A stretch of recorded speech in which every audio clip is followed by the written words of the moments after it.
ചിറയിൻകീഴ് മഹാരാജാസ് കോളേജിൻ്റെ ഓൺലൈൻ ക്ലാസ്സിലേക്ക് എല്ലാ വിദ്യാർത്ഥികൾക്കും ഹാർദമായ സ്വാഗതം.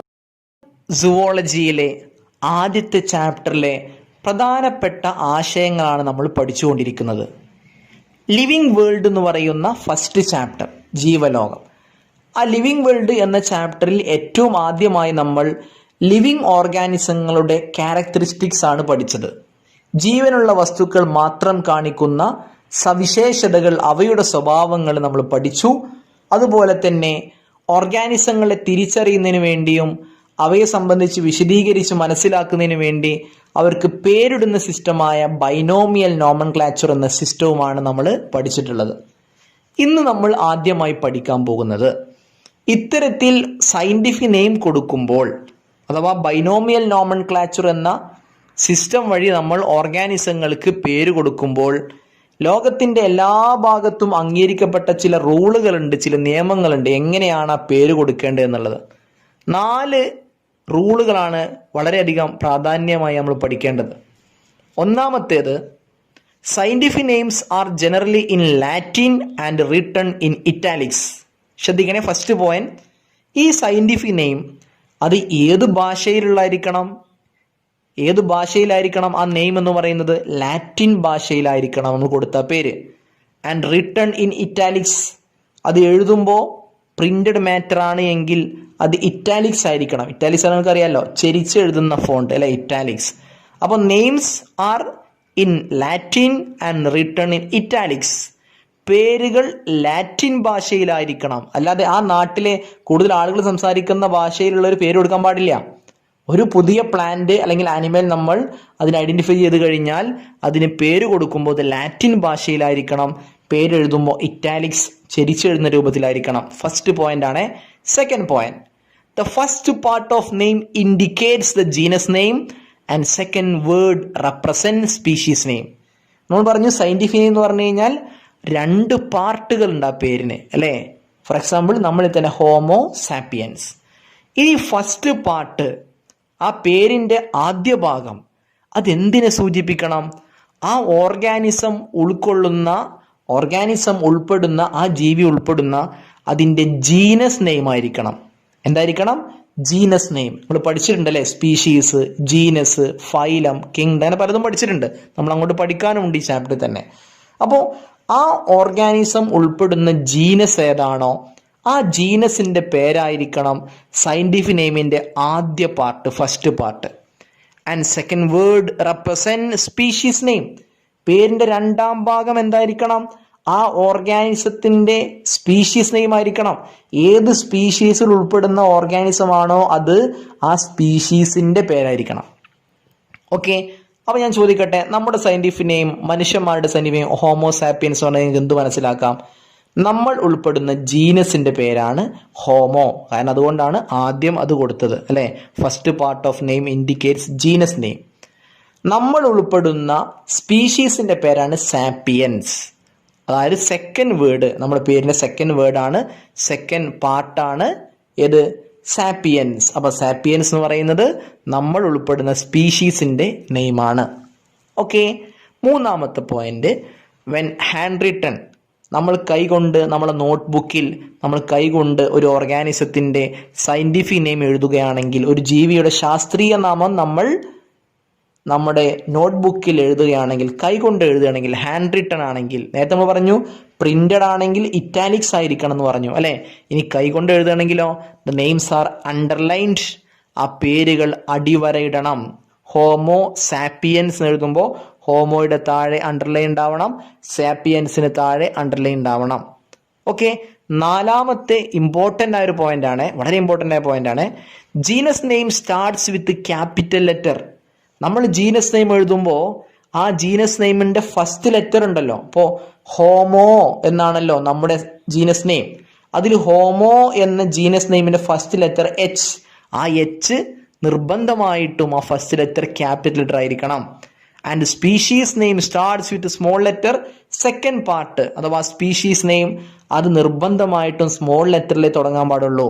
അപ്പോൾ പലപ്പോഴും നമ്മൾ എഴുതുമ്പോൾ, പേര് എഴുതുമ്പോൾ ഒക്കെ ഫസ്റ്റ് ലെറ്റർ എന്തായാലും ക്യാപിറ്റൽ എഴുതും, കുഴപ്പമുണ്ടാവില്ല. ഹോമോ സാപ്പിയൻസിന്റെ S ഒരിക്കലും ക്യാപിറ്റൽ എഴുതാൻ പാടില്ല. ആ സാപ്പിയൻസിന്റെ അഥവാ സ്പീഷീസ് നെയിമിന്റെ ഫസ്റ്റ് ലെറ്റർ അത് എന്തിലെ തുടങ്ങാൻ പാടുള്ളൂ? സ്മോൾ ലെറ്ററിലെ തുടങ്ങാൻ പാടുള്ളൂ. ഇതാണ് നോമൺ ക്ലാച്ചറിന്റെ, ബൈനോമിയൽ നോമൺ ക്ലാച്ചറിന്റെ അഥവാ സയന്റിഫിക് നെയിം കൊടുക്കുമ്പോൾ ശ്രദ്ധിക്കേണ്ട, ആ പേര് കൊടുക്കുമ്പോൾ ശ്രദ്ധിക്കേണ്ട കാര്യങ്ങൾ. ഓക്കെ, ഒന്ന് ലാറ്റിൻ ഭാഷയിലായിരിക്കണം, ഇറ്റാലിക്സ് ആയിരിക്കണം. സെക്കൻഡ് എന്താണ്? ഫസ്റ്റ് പാർട്ട് പേരിന്റെ ആദ്യ ഭാഗം ആ ഓർഗാനിസം ഉൾപ്പെടുന്ന, ആ ജീവി ഉൾപ്പെടുന്ന ജീനസിന്റെ പേരായിരിക്കണം. രണ്ടാമത്തെ പാർട്ട് സ്പീഷീസിന്റെ പേരായിരിക്കണം. മൂന്നാമത്തെ നിബന്ധന, കൈകൊണ്ട് എഴുതുകയാണെങ്കിൽ ആ പേരുകൾ അണ്ടർലൈൻ ചെയ്യണം, അത് അടിവരയിടണം. നാലാമത്തേത് പേരിന്റെ ആദ്യ ഭാഗം അഥവാ ജീനസ് നെയിം, ആ ജീനസ് നെയിമിലെ ഫസ്റ്റ് ലെറ്റർ ആണ്, ആ ജീനസ് നെയിം മുഴുവനല്ല, ഫസ്റ്റ് ലെറ്റർ ക്യാപിറ്റൽ ലെറ്റർ ആയിരിക്കണം. സ്പീഷീസിന്റെ അഥവാ പേരിന്റെ സെക്കൻഡ് പാർട്ടായ സ്പീഷീസ് നെയിം അത് തുടങ്ങുന്നത് നിർബന്ധമായിട്ടും സ്മോൾ ലെറ്റർ കൊണ്ട് തന്നെ ആയിരിക്കണം. ഓക്കെ, അടുത്തതായിട്ട് ഞാൻ ചില ഓർഗാനിസങ്ങളുടെ സയന്റിഫിക് നെയിമുകൾ കാണിക്കാം. ചില ഓർഗാനിസങ്ങളുടെ സയന്റിഫിക് നെയിം.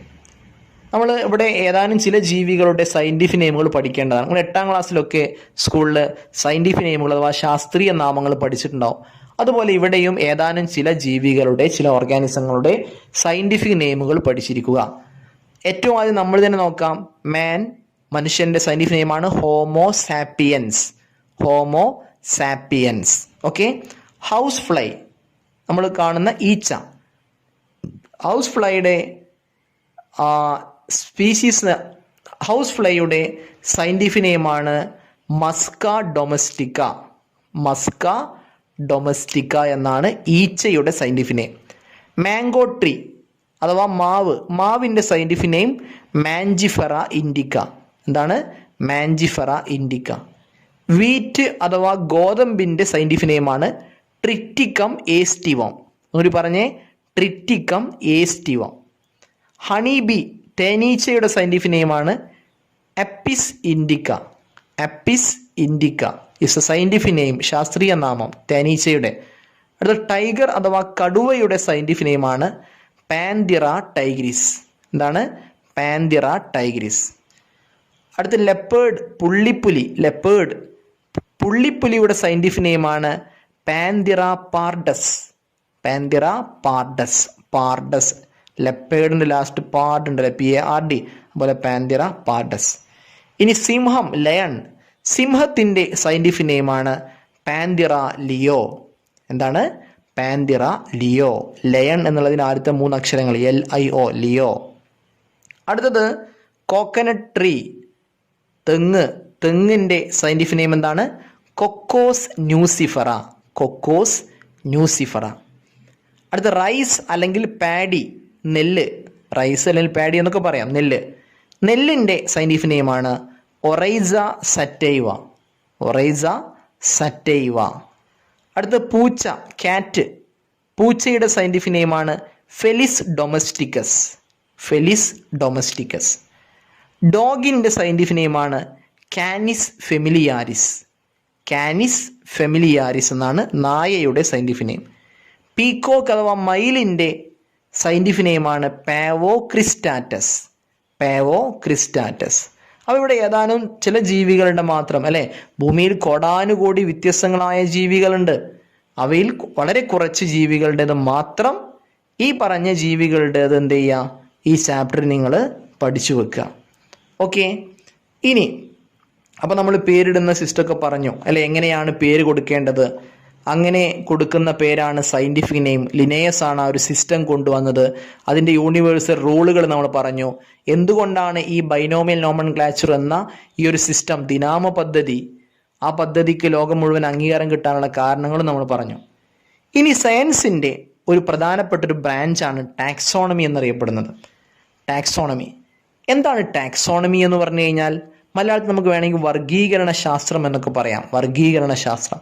ടാക്സോണമി എന്ന് പറഞ്ഞു കഴിഞ്ഞാൽ it is A branch of science. ഇത് സയൻസിന്റെ ഒരു ശാഖയാണ്, സയൻസിന്റെ ഒരു ബ്രാഞ്ചാണ്. ഒരുപാട് ശാഖകളുള്ള ഒരു ശാസ്ത്രമാണ്, അല്ലെ. ഒരുപാട് ശാഖകളുണ്ട് ശാസ്ത്രത്തിന്. അതിൽപ്പെട്ട ഒരു ശാഖ മാത്രമാണ് taxonomy. It's a branch of science which deals with identification, naming and classification. ഓർഗാനിസങ്ങളെ എങ്ങനെ നമുക്ക് അവയെ ഐഡന്റിഫൈ ചെയ്യാം, എങ്ങനെ തിരിച്ചറിയാം, അതാണ് ഐഡന്റിഫിക്കേഷൻ. എങ്ങനെ തിരിച്ചറിയാം. നെയ്മിങ്, എങ്ങനെ നമുക്ക് അവർക്ക് പേര് കൊടുക്കാം, ജീവികൾക്ക് എങ്ങനെ നെയ്മിങ് അഥവാ നോമൻക്ലാച്ചർ നടത്താം. ആൻഡ് ക്ലാസിഫിക്കേഷൻ, എങ്ങനെ നമുക്ക് ഓർഗാനിസങ്ങളെ വ്യത്യസ്തങ്ങളായ ലെവലുകളായിട്ട് വ്യത്യസ്തങ്ങളായ കാറ്റഗറിയായി തരംതിരിക്കാം എന്നിവയെ സംബന്ധിച്ച്, ഈ 3 കാര്യങ്ങളെ സംബന്ധിച്ച്, അഥവാ എങ്ങനെ ഐഡന്റിഫൈ ചെയ്യാം, എങ്ങനെ തിരിച്ചറിയാം ഐഡന്റിഫിക്കേഷൻ, എങ്ങനെ പേര് കൊടുക്കാം അഥവാ നെയ്മിങ്, എങ്ങനെ നമുക്ക് അവയെ വർഗീകരിക്കാം ക്ലാസിഫൈ ചെയ്യാം. ഓക്കെ, ഈ 3 കാര്യങ്ങൾ വിശദീകരിക്കുന്ന സയൻസിന്റെ ബ്രാഞ്ചാണ് ടാക്സോണമി എന്നറിയപ്പെടുന്നത്. എന്താണ് ടാക്സോണമി? ഈ ടാക്സോണമിയുടെ ഫാദർ ആയിട്ട് അറിയപ്പെടുന്നതും നമ്മൾ നേരത്തെ പഠിച്ച ആ മഹാൻ തന്നെയാണ്. ആര്?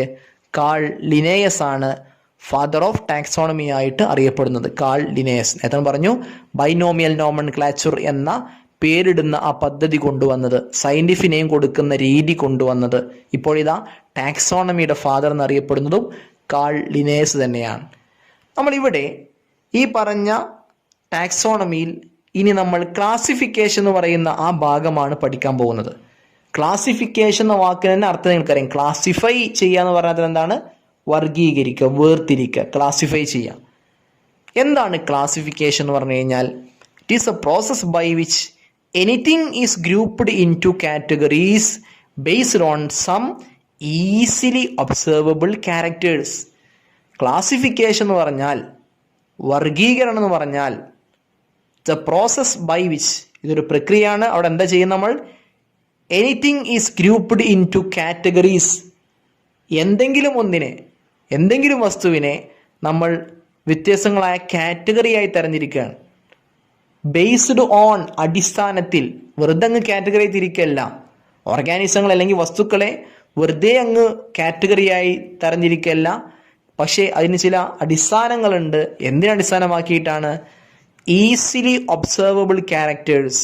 പെട്ടെന്ന് നമുക്ക് ഒബ്സർവ് ചെയ്യാൻ കഴിയുന്ന, നിരീക്ഷിക്കാൻ കഴിയുന്ന സ്വഭാവങ്ങളുടെ, ഈസിലി ഒബ്സർവബിൾ ആയ ക്യാരക്ടേഴ്സിനെ ബേസ് ചെയ്തുകൊണ്ട്, വേഗത്തിൽ നിരീക്ഷിക്കാൻ കഴിയുന്ന സ്വഭാവങ്ങളെ അടിസ്ഥാനമാക്കി എന്തെങ്കിലും ഒന്നിനെ വിവിധങ്ങളായ കാറ്റഗറിയായി തരംതിരിക്കുന്ന പ്രക്രിയയാണെന്ന് വിളിക്കുക, ക്ലാസിഫിക്കേഷൻ എന്ന് വിളിക്കാറുള്ളത്. ഈ ക്ലാസിഫിക്കേഷൻ എന്ന് പറയുന്ന പ്രക്രിയ ഉണ്ടല്ലോ, ഈ ക്ലാസിഫിക്കേഷൻ എന്ന് പറയുന്ന പ്രക്രിയയിൽ ജീവികളെ നമ്മൾ ഒരുപാട് സ്റ്റെപ്പുകളാക്കി തിരിക്കുന്നുണ്ട്. അതാണ് പറയുന്നത് classification involves hierarchy of steps. കുറേ സ്റ്റെപ്പുകളുണ്ട് ഇതിൽ, കുറേ ലെവലുകളായിട്ട് ക്ലാസിഫൈ ചെയ്യാണ്. കുറേ ലെവലുകളായിട്ട്, കുറേ ലെവൽ എന്ന് പറഞ്ഞാൽ ഇപ്പോൾ ഒറ്റ എക്സാമ്പിൾ ഞാൻ പറയട്ടെ കുട്ടികളെ. ഇപ്പോൾ നമ്മുടെ ഒരു അഡ്രസ്സ്, നിങ്ങളോട് നിങ്ങളുടെ അഡ്രസ്സ് പറയാൻ പറഞ്ഞാൽ നിങ്ങൾക്കൊരു നെയിം ഉണ്ടാവും, നെയിം അല്ലേ? നിങ്ങൾക്കൊരു ഹൗസ് നെയിം ഉണ്ടാവും 2, നിങ്ങൾക്ക് നെയിം ഓഫ് ഫാദർ ഉണ്ടാവും 3, നിങ്ങൾക്ക് പ്ലേസ് ഉണ്ടാവും അല്ലെ, നിങ്ങളുടെ ഒരു സ്ഥലം, നിങ്ങളിപ്പോൾ ഉള്ള സ്ഥലം, പ്ലേസ് 4. അതുപോലെ നിങ്ങൾക്കൊരു പോസ്റ്റ് ഓഫീസ് ഉണ്ടാവും 5, നിങ്ങളുടെ അഡ്രസ്സിൽ പിൻ നമ്പർ ഉണ്ടാവും 6, നിങ്ങൾക്ക് ഡിസ്ട്രിക്റ്റ് ഉണ്ടാവും 7 അല്ലെ. ഇങ്ങനെയുള്ള ഒരുപാട്, വേണമെങ്കിൽ മൊബൈൽ നമ്പർ കാര്യങ്ങളൊക്കെ ഉണ്ടാവും. അപ്പോൾ നിങ്ങൾ തന്നെ നിങ്ങളുടെ അഡ്രസ്സിൽ തന്നെ ഇത്രയും കാറ്റഗറീസ് ഉണ്ട് അല്ലേ. എന്നതുപോലെ ഓർഗാനിസങ്ങളെ നമ്മൾ ക്ലാസിഫൈ ചെയ്യുമ്പോൾ ഹൈറാർക്കി ഓഫ് സ്റ്റെപ്സ് ഉണ്ട്. ഹൈറാർക്കി എന്ന് പറഞ്ഞാൽ ഒരു ക്രമം എന്ന അർത്ഥം തന്നെയാണ് പറയാം. ഹൈറാർക്കി ഓഫ് സ്റ്റെപ്സ്, ക്രമമായ കുറേ സ്റ്റെപ്പുകൾ ഉണ്ട് അതിൽ ഓരോ സ്റ്റെപ്പുകളും in which each step represents A rank or category. ഓരോ സ്റ്റെപ്പും ഓരോ റാങ്കിനെയാണ് സൂചിപ്പിക്കുന്നത്, അല്ലെ ഓരോ കാറ്റഗറിയാണ് തിരിക്കുന്നത്, കാറ്റഗറിയാണ് സൂചിപ്പിക്കുന്നത് അഥവാ റെപ്രസെന്റ് ചെയ്യുന്നത്. These categories R known as taxonomic categories. ഈ കാറ്റഗറീസിനെ, ഓർഗാനിസങ്ങളെ പല കാറ്റഗറി തിരിക്കുന്നു പറഞ്ഞില്ലേ, ഈ കാറ്റഗറീസിനെ അല്ലെങ്കിൽ റാങ്ക്, കാറ്റഗറി എന്നൊക്കെ പറഞ്ഞാൽ അവയെ എല്ലാം കൂടെ ടാക്സോണമിക് കാറ്റഗറീസ്. ഓരോ സ്റ്റെപ്പിനെയും ഓരോ ലെവലിനെയും നമ്മൾ ടാക്സോണമിക് കാറ്റഗറി എന്ന് വിളിക്കും. ഈ എല്ലാ കാറ്റഗറീസിനെയും കൂടി നമ്മൾ വിളിക്കുന്ന പേരാണ് ടാക്സോണമിക് ഹൈറാർക്കി. എല്ലാ ലെവലുകളെയും കൂടെ, എല്ലാ കാറ്റഗറീസിനെയും കൂടെ നമ്മൾ ഒരുമിച്ച് വിളിക്കുന്ന പേരാണ് ടാക്സോണമിക് ഹൈറാർക്കി. അപ്പം ഇങ്ങനെ നമ്മൾ ഓർഗാനിസങ്ങളെ വ്യത്യസ്തങ്ങളായ കാറ്റഗറിയായി തരംതിരിച്ചിട്ടുണ്ട്. ഓർഗാനിസങ്ങളെ വ്യത്യസ്തങ്ങളായ കാറ്റഗറിയായി തരംതിരിച്ചിട്ടുണ്ട്. നിങ്ങൾ ചെറിയ ക്ലാസ്സിൽ പഠിച്ചിട്ടുള്ളതാണ് എങ്കിലും ഒന്നുകൂടെ നിങ്ങളുടെ ഓർമ്മ പുതുക്കാൻ വേണ്ടി ഇവിടെ നമ്മൾ ആ കാര്യം പഠിക്കുകയാണ്. ക്ലാസിഫിക്കേഷൻ്റെ ഭാഗമായി നമ്മൾ ഓർഗാനിസങ്ങളെ 7 കാറ്റഗറി ആയിട്ടാണ് തിരിച്ചിട്ടുള്ളത്. ഓർഗാനിസങ്ങളെ 7 കാറ്റഗറിയായി, അല്ലെങ്കിൽ 7 ലെവലുകളായി, അല്ലെങ്കിൽ 7 റാങ്കുകളായി, അല്ലെങ്കിൽ 7 ടാക്സോണുകളായി. ഇതൊക്കെ ആ ഓരോ കാറ്റഗറിയും വിളിക്കുന്ന പേരാണ്. കാറ്റഗറി, റാങ്ക്, ടാക്സോൺ, ലെവൽ എന്നൊക്കെ പറയാം. ഓർഗാനിസങ്ങളെ നമ്മളിങ്ങനെ 7 ലെവലുകളായിട്ട് ക്ലാസിഫൈ ചെയ്തിട്ടുണ്ട്. ഓർഗാനിസങ്ങളുടെ ആ ഒരു കൃത്യമായ അറേഞ്ച്മെൻറ്റ്, അല്ലെങ്കിൽ ആ ഒരു ക്ലാസിഫിക്കേഷൻ്റെ, അല്ലെങ്കിൽ ആ ടാക്സോണമി കാറ്റഗറീസിൻ്റെ കൃത്യമായ ആ ഒരു ഹൈറാർക്കിയൽ അറേഞ്ച്മെൻറ്റ്, ആ ഒരു ക്രമമായ അറേഞ്ച്മെൻറ്റ്, ഹൈറാർക്കിയൽ അറേഞ്ച്മെൻറ്റ് എന്ന് പറഞ്ഞാൽ ഒരു ക്രമമായിട്ടുള്ള ആ ഒരു അറേഞ്ച്മെൻറ്റ്, ആ ഒരു അസെൻഡിങ് ഓർഡർ, ജീവികളുടെ എണ്ണം ഇങ്ങനെ കൂടി വരുന്ന, ഓരോ ലെവലുകൾ കഴിയുമ്പോഴും ജീവികളുടെ എണ്ണം കൂടി വരുന്ന ക്രമത്തിൽ എഴുതാൻ പറഞ്ഞാൽ ആ ഒരു കറക്റ്റ് സീക്വൻസ് നിങ്ങൾ പഠിച്ചു വെക്കുക. പല പരീക്ഷയ്ക്കും ചോദിക്കുന്ന, നിങ്ങൾ ചെറിയ ക്ലാസ്സുകളിൽ തന്നെ പഠിച്ചിട്ടുള്ള ഓർഡറാണ് ഇവിടെ വീണ്ടും നമ്മളൊന്നുകൂടെ പഠിക്കുന്നത്. അതായത് ഓർഗാനിസങ്ങളെ നമ്മളിങ്ങനെ വ്യത്യസ്തങ്ങളായ കാറ്റഗറിയായി, ലെവലുകളായി ക്ലാസിഫൈ ചെയ്യുമ്പോൾ അതിൻ്റെ ഏറ്റവും ബേസിക് ലെവൽ എന്ന് പറയുന്നത് വളരെ കുറച്ച് ജീവികൾ മാത്രം ഉൾപ്പെടുന്ന, വളരെയധികം സാദൃശ്യമുള്ള, റിസംബ്ലൻസ് ഉള്ള, സിമിലാരിറ്റി ഉള്ള, വളരെയധികം സാദൃശ്യമുള്ള കുറച്ച് ജീവികളുടെ ചെറിയൊരു കൂട്ടം, ആ ഒരു ചെറിയ കൂട്ടമാണ് സ്പീഷീസ് എന്നറിയപ്പെടുന്നത്. ആ സ്പീഷീസാണ് ഈ ഒരു ക്ലാസിഫിക്കേഷൻ്റെ, ഈ ഒരു വേർതിരിവിൻ്റെ, വർഗീകരണത്തിൻ്റെ ഏറ്റവും ബേസിക് ലെവൽ എന്ന് പറഞ്ഞാൽ, ഏറ്റവും അടിത്തട്ട് എന്ന് പറയുന്നത്. ഇനി നമ്മളിങ്ങനെ അതിൻ്റെ അസെൻഡിങ് ഓർഡറിലേക്ക് പോകട്ടോ. ഈ ടാക്സോണമി കാറ്റഗറീസിൻ്റെ അസെൻഡിങ് ഓർഡറാണ് നമ്മൾ പറയാൻ പോകുന്നത്. അതായത് ഈ റിലേറ്റഡ് ആയിട്ടുള്ള സ്പീഷീസുകൾ, പരസ്പരം റിലേറ്റഡ് ആയ, പല സ്വഭാവങ്ങളിലും പരസ്പരം സാദൃശ്യമുള്ള, റിലേറ്റഡ് ആയിട്ടുള്ള, സിമിലാരിറ്റി കാണിക്കുന്ന സ്പീഷീസുകൾ കൂടി ചേർന്ന് ഒരു ജീനസായി മാറുന്നു. സ്പീഷീസുകൾ കൂടി ചേർന്ന് ജീനസായി മാറുന്നു. പരസ്പരം റിലേറ്റഡ് ആയിട്ടുള്ള സ്വഭാവങ്ങളുള്ള ജീനസുകൾ കൂടി ചേർന്നിട്ട് ഒരു ഫാമിലി ആയിട്ട് മാറും. ജീനസുകൾ കൂടി ചേർന്ന് ഒരു ഫാമിലി ആയിട്ട് മാറും. റിലേറ്റഡ് ആയിട്ടുള്ള, സിമിലർ ആയിട്ടുള്ള ഫാമിലീസ് കൂടി ചേർന്ന് ഓർഡർ എന്ന അടുത്ത കാറ്റഗറി ആയിട്ട് മാറുന്നു. ഫാമിലീസ് കൂടി ചേർന്നിട്ടാണ്, റിലേറ്റഡ് ഫാമിലീസ് കൂടി ചേർന്നിട്ടാണ് ഓർഡർ എന്ന കാറ്റഗറി ഉണ്ടാകുന്നത്. റിലേറ്റഡ് ആയിട്ടുള്ള സ്വഭാവ സവിശേഷതകളുള്ള, അല്ലെങ്കിൽ സ്വഭാവത്തിൽ സാദൃശ്യം കാണിക്കുന്ന ഓർഡറുകൾ ചേർന്നിട്ട് ക്ലാസ് ആയി മാറുന്നു. ക്ലാസ് ചേർന്നിട്ടാണ് ഫൈലം ആയി മാറുന്നത്. ഫൈലം, പ്ലാന്റ്സിൻ്റെ കാര്യത്തിൽ നമ്മൾ അതിനെ ഡിവിഷൻ എന്നും വിളിക്കാറുണ്ട്. Phylum or division. റിലേറ്റഡ് ആയിട്ടുള്ള ഫൈലങ്ങൾ ചേർന്ന് കിങ്ഡം എന്ന ഏറ്റവും ഉയർന്ന ലെവലിൽ വരുന്ന ഹയസ്റ്റ് ലെവൽ ഓഫ് ക്ലാസിഫിക്കേഷൻ എന്ന് പറയുന്നത് കിങ്ഡമാണ്. ഹയസ്റ്റ് ലെവൽ ഓഫ് ക്ലാസിഫിക്കേഷൻ്റെ ഏറ്റവും ഉയർന്ന തലം എന്നറിയപ്പെടുന്ന കിങ്ഡമാണ്. അപ്പോൾ ക്ലാസിഫിക്കേഷൻ്റെ ഏറ്റവും താഴെ തട്ടേതാണ്, അതിൻ്റെ ബേസിക് ലെവൽ ഏതാണ്, അല്ലെങ്കിൽ ബേസിക് യൂണിറ്റ് ഓഫ് ക്ലാസിഫിക്കേഷൻ എന്ന് വെച്ച് കഴിഞ്ഞാൽ സ്പീഷീസ്. ഹയസ്റ്റ് ലെവൽ അല്ലെങ്കിൽ ഹയസ്റ്റ് യൂണിറ്റ് ഓഫ് ക്ലാസിഫിക്കേഷൻ എന്ന് പറഞ്ഞാൽ കിങ്ഡം. നമ്മൾ മനസ്സിലാക്കുക, ഏറ്റവും താഴെയുള്ള സ്പീഷീസ് എന്ന വിഭാഗത്തിൽ വളരെ കുറച്ച് ജീവികൾ ഉണ്ടാവുള്ളൂ. വളരെ സിമിലർ ആയിട്ടുള്ള ജീവികൾ മാത്രമാണ് അവിടെ ഉണ്ടാവുക. എന്നാൽ മുകളിലേക്ക് അങ്ങനെ പോണിയനുസരിച്ച് ജീവികളുടെ എണ്ണം അങ്ങനെ കൂടി വരുന്നു. ഈ ഒരു സീക്വൻസ് ഉണ്ടല്ലോ, ഈ ടാക്സോണമിക് കാറ്റഗറീസിൻ്റെ ascending order, hierarchical arrangement of taxonomic categories in ascending order. Taxonomic കാറ്റഗറീസിൻ്റെ കൃത്യമായ ക്രമം, അസെൻഡിങ് ഓർഡറിലുള്ള കൃത്യമായ ഈ ക്രമം നിങ്ങൾ പഠിച്ചു വെക്കുക തന്നെ വേണം. ഞാൻ ഒരിക്കൽ കൂടെ പറയാണ്: species, genus, family, order, class, phylum, kingdom. Okay, species എന്ന വിഭാഗത്തിൻ്റെ പ്രത്യേകത ഞാൻ പറഞ്ഞു. Species is the lowest taxonomic category.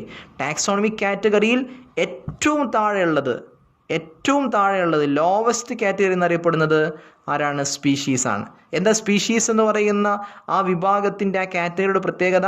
Species എന്ന് പറയുന്നത് എ സ്മോൾ ഗ്രൂപ്പ് ഓഫ് ഓർഗാനിസങ്ങളുടെ ചെറിയൊരു ഗ്രൂപ്പ് കേട്ടോ, വിത്ത് വെരി ക്ലോസ് റിസംബ്ലൻസ്. അവ തമ്മിൽ വളരെയധികം സാദൃശ്യമുണ്ട്. വളരെയധികം സാദൃശ്യമുള്ള കുറച്ച് ജീവികളുടെ കൂട്ടം, ആ കൂട്ടത്തെയാണ് നമ്മൾ എന്ത് വിളിക്കുക? സ്പീഷീസ് എന്ന് വിളിക്കാറുള്ളത്. Only organisms of same species are capable of interbreeding to produce fertile offsprings. അടുത്തൊരു പ്രത്യേകതയാണ്, ഈ സ്പീഷീസ് എന്ന് പറയുന്ന വിഭാഗം ഉണ്ടല്ലോ, ആ സ്പീഷീസ് എന്ന് പറയുന്ന വിഭാഗത്തിൽപ്പെട്ട ജീവികൾ തമ്മിൽ മെയ്റ്റിംഗ് നടന്നാൽ മാത്രമേ, അഥവാ സ്പീഷീസ് എന്ന ആ വിഭാഗത്തിൽപ്പെട്ട ജീവികൾ തമ്മിൽ റീപ്രൊഡക്ഷനിൽ ഏർപ്പെട്ടാൽ മാത്രമേ, പ്രത്യുൽപാദനത്തിൽ ഏർപ്പെട്ടാൽ മാത്രമേ എന്ത് ചെയ്യാൻ പറ്റുള്ളൂ? To produce fertile offsprings. അവർക്ക് പിന്നീട് ഫെർട്ടൈൽ ആയിട്ടുള്ള സന്താനങ്ങൾ, ഫെർട്ടൈൽ ആയിട്ടുള്ള ഓഫ്സ്പ്രിങ്സ് ഉണ്ടാവുള്ളൂ. എന്താ ഫെർട്ടൈൽ ഓഫ്സ്പ്രിങ്സ് പറഞ്ഞാൽ? മക്കൾ ഉണ്ടാകുന്ന മക്കൾ എന്ന് പറഞ്ഞാൽ ഒരേ സ്പീഷീസിൽപ്പെട്ട മെയിലും ഫീമെയിലും തമ്മിൽ റീപ്രൊഡക്ഷൻ ഏർപ്പെട്ടാലേ അവർക്ക് ഉണ്ടാകുന്ന മക്കൾക്ക് പിന്നീട് മക്കൾ ഉണ്ടാവുള്ളൂ. ഓക്കെ, അതാണ് ഫെർട്ടൈൽ ഓഫ്സ്പ്രിങ്സ് എന്ന്. ഫെർട്ടൈൽ ഓഫ്സ്പ്രിങ്സ് എന്ന് വിളിക്കാനുള്ള കാരണം അതാണ്. ഇനി അതെല്ലാവരും സംഭവിച്ചാൽ എന്താ ഉണ്ടാവുക? ഒരു സ്പീഷീസിൽപ്പെട്ട ഒരു ഓർഗാനിസവും മറ്റൊരു സ്പീഷീസിൽപ്പെട്ട ഒരു ഓർഗാനിസവും തമ്മിലാണ് ഇന്റർബ്രീഡിങ് അഥവാ മെയ്റ്റിംഗ് അല്ലെ ബ്രീഡിങ് അല്ലെ റീപ്രൊഡക്ഷൻ എന്ന പ്രോസസ്സിൽ ഏർപ്പെടുന്നെന്ന് കരുതുക. അങ്ങനെ ഈ രണ്ട് വ്യത്യസ്തങ്ങളായ സ്പീഷീസിൽപ്പെട്ട ഓർഗാനിസങ്ങൾ തമ്മിൽ മെയ്റ്റിംഗ് നടന്നാൽ അവർക്ക് ഓഫ്സ്പ്രിങ്സ് ഉണ്ടാവും, സന്താനങ്ങൾ ഉണ്ടാവും, മക്കളുണ്ടാവും, അതിന് കുഴപ്പമൊന്നുമില്ല. പക്ഷേ ആ മക്കൾ എന്താകൂല? അവർ ഫെർട്ടൈൽ ആവൂല, അവർക്ക് പ്രത്യുൽപാദനത്തിൽ ഏർപ്പെടാനുള്ള കഴിവുണ്ടാവില്ല, അവർ സ്റ്റിറയിലാണ്, അവർ വന്ധ്യതയാണ്, അവർക്ക് അത്തരത്തിൽ വന്ധ്യത ബാധിച്ചവരായിരിക്കും, അവർക്ക് പിന്നെ മക്കളുണ്ടാവില്ല. നിങ്ങൾ കോവർ കഴുത എന്ന് കേട്ടില്ലേ കുട്ടികളെ? കോവർ കഴുത, ഇംഗ്ലീഷിനെ മ്യൂൾ എന്ന് പറയാം, MULE. ഈ മ്യൂള് അഥവാ കോവർ കഴുത എന്ന ജീവി ഉണ്ടല്ലോ, ഇത് എങ്ങനെ ഉണ്ടാകുന്നതാണ്? കുതിരയും കഴുതയും തമ്മിൽ മെയ്റ്റിങ്ങിൽ അഥവാ ഇന്റർ ബ്രീഡിങ്ങിൽ ഏർപ്പെട്ടുണ്ടാകുന്ന ജീവികളാണ്. കുതിര ഉൾപ്പെടുന്ന സ്പീഷീസിലല്ല കഴുത വരുന്നത്. കഴുത അഥവാ ഡോങ്കിയും കുതിര അഥവാ ഹോഴ്സും രണ്ടും രണ്ട് സ്പീഷീസിൽപ്പെട്ട ജീവികളാണ്. ഈ രണ്ട് സ്പീഷീസിൽപ്പെട്ട ഈ ജീവികൾ തമ്മിൽ മെയ്റ്റിംഗ് നടന്നാൽ, റീപ്രൊഡക്ഷനിൽ ഏർപ്പെട്ട് കഴിഞ്ഞാൽ അവർക്ക് കുഞ്ഞുങ്ങൾ ഉണ്ടാവും. അതാണ് കോവർ കഴുത, മ്യൂൾ, MULE, മ്യൂൾ എന്ന് പറയുന്നത്. പക്ഷേ ഈ മ്യൂളിന് എന്തിനുള്ള കഴിവില്ല. ആ മ്യൂളിന് ഇനി കുട്ടികളുണ്ടാവില്ല. അപ്പം പിന്നെ എങ്ങനെയാ ഭൂമിയിൽ കുറേ മ്യൂളാണ്? ഇത്തരത്തിൽ ഹോഴ്സും അതുപോലെ ഡോങ്കിയും തമ്മിൽ മേറ്റിംഗ് ഏർപ്പെട്ട പുതിയ മ്യൂൾ ഉണ്ടാകുമെന്നല്ലാതെ ആ ഉണ്ടായ മ്യൂളിന് എന്തില്ല? അത് ഫെർട്ടൈൽ അല്ലാത്തത് കൊണ്ട്, അവർക്ക് റീപ്രൊഡക്ഷൻ ഏർപ്പെടാനുള്ള കഴിവില്ലാത്തത് കൊണ്ട് അവർക്ക് എന്തുണ്ടാവില്ല? കുഞ്ഞുങ്ങൾ ഉണ്ടാവില്ല. ഇതാണ് സ്പീഷീസ് എന്ന കാറ്റഗറിയെ സംബന്ധിച്ച് നിങ്ങൾ പ്രത്യേകിച്ച് മനസ്സിലാക്കേണ്ടത്. പിന്നെ നേരത്തെ പറഞ്ഞു ഈ റിലേറ്റഡ് ആയിട്ടുള്ള സ്പീഷീസുകൾ. എന്താണ് ജീനസ് പറഞ്ഞാൽ? Genus is A group of related species which has more characters in common. എന്താണ് ജീനസ് പറഞ്ഞു കഴിഞ്ഞാൽ? റിലേറ്റഡ് ആയിട്ടുള്ള സ്പീഷീസുകൾ, ആ സ്പീഷീസുകൾ തമ്മിൽ ഒരുപാട് കോമൺ ക്യാരക്ടേഴ്സ് ഉണ്ട്, അവർക്ക് പൊതുവായ പല സ്വഭാവങ്ങളുണ്ട്. അപ്പോൾ പൊതുവായ പല സിമിലാരിറ്റിയുമുള്ള, കോമൺ ആയിട്ടുള്ള പല ക്യാരക്ടേഴ്സുമുള്ള, പരസ്പരം റിലേറ്റഡ് ആയിട്ടുള്ള സ്പീഷീസുകൾ ചേർന്ന ഗ്രൂപ്പാണ് ഏത്? ജീനസ് എന്നറിയപ്പെടുന്നത്. ഇനി ഇങ്ങനെയുള്ള ജീനസ് ചേർന്ന ഫാമിലി ആവും. എന്താണ് ഫാമിലിയായിട്ട് സംബന്ധിച്ച് പറയണം? നോക്കൂ, ഫാമിലി ഇൻക്ലൂഡ്സ്, ഫാമിലിയിൽ ഉൾക്കൊള്ളുന്നു A group of related Janeiro. Janeiro എന്ന് പറഞ്ഞാൽ മനസ്സിലാക്കുക കുട്ടികളെ, ജീനസ് എന്നുള്ളതിൻ്റെ പ്ലൂറലാണ്, ബഹുവചനമാണ് ജനീറ. അപ്പോൾ റിലേറ്റഡ് ആയിട്ടുള്ള പല പൊതു സ്വഭാവങ്ങളുമുള്ള, അല്ലെങ്കിൽ നമ്പർ ഓഫ് സിമിലാരിറ്റീസ്, ഒരുപാട് സാദൃശ്യങ്ങളുള്ള, ധാരാളം നമ്പർ ഓഫ് സിമിലാരിറ്റീസ് ആണ്, ധാരാളം സാദൃശ്യങ്ങളുള്ള ജീനസുകൾ പരസ്പരം കൂടിച്ചേർന്ന ഗ്രൂപ്പാണ് ഏത്? ഫാമിലി. ജീനസുകൾ കൂടിച്ചേർന്നതായി ഫാമിലിയായി. ഇങ്ങനെ പരസ്പരം റിലേറ്റഡ് ആയിട്ടുള്ള, പരസ്പരം സിമിലർ ആയിട്ടുള്ള ധാരാളം ഫാമിലീസ് ചേർന്നിട്ടാണ് ഏതുണ്ടാവുക? ഓർഡർ ഉണ്ടാവുന്നത്. Order is A group of related family.